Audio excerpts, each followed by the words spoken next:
बड़ी खबर यह है कि बीएमसी चुनावों के रुझानों में बीजेपी को बढ़त मिलती हुई नजर आ रही है। वहीं देखिए, स्याही विवाद पर फिर संग्राम शुरू। राहुल गांधी का पोस्ट आ गया है।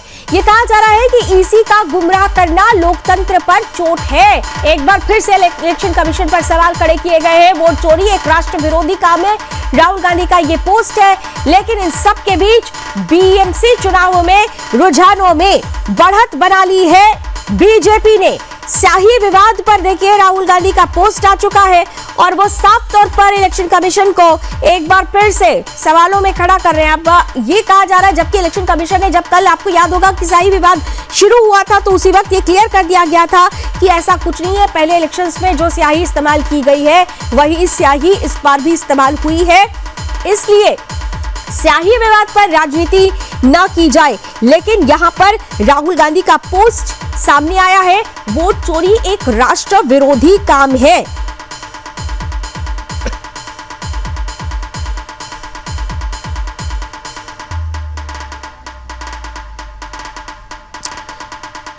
तो राहुल गांधी का ये ट्वीट इस वक्त आ गया है, एक्स पर पोस्ट है। सीधे तौर पर ये कह रहे हैं कि वोट चोरी is an anti national act, और उन्होंने बाकायदा मुंबई मिरर का एक स्क्रीनशॉट भी लगा रखा है। अगर आप देखें तो राहुल का जो ये पोस्ट है वो अपने आप में इलेक्शन कमीशन पर फिर से एलिगेशन लगाता हुआ नजर आ रहा है कि किस तरीके से जो सिटीजन्स हैं, how trust has collapsed in our democracy, vote चोरी is an anti national act. एक बार फिर से राहुल गांधी इस इलेक्शन कमीशन पर सवाल खड़ा करते हुए नजर आए हैं। लेकिन इन सब के बीच आपको याद हो कि जब यह विवाद कल शुरू हुआ था तो उस वक्त इलेक्शन कमीशन की तरफ से ये स्टेटमेंट आ चुका था। ये कहा गया था कि ये बेबुनियाद आरोप है, क्योंकि वही स्याही इस्तेमाल की गई है जो बीते इलेक्शंस में, जो तमाम इलेक्शंस हुए हैं उनमें इस्तेमाल की गई है। इसलिए इस तरीके का बेबुनियाद आरोप ठीक नहीं है। वहीं आपने देखा होगा कि प्रतिक्रियाएं उस वक्त भी आई थी। बीजेपी और शिवसेना शिंदे गुट ये कहने लगा था कि दरअसल ये तमाम जो प्रतिक्रियाएं हैं, ये जो तमाम आरोप है स्याही पर संग्राम को लेकर,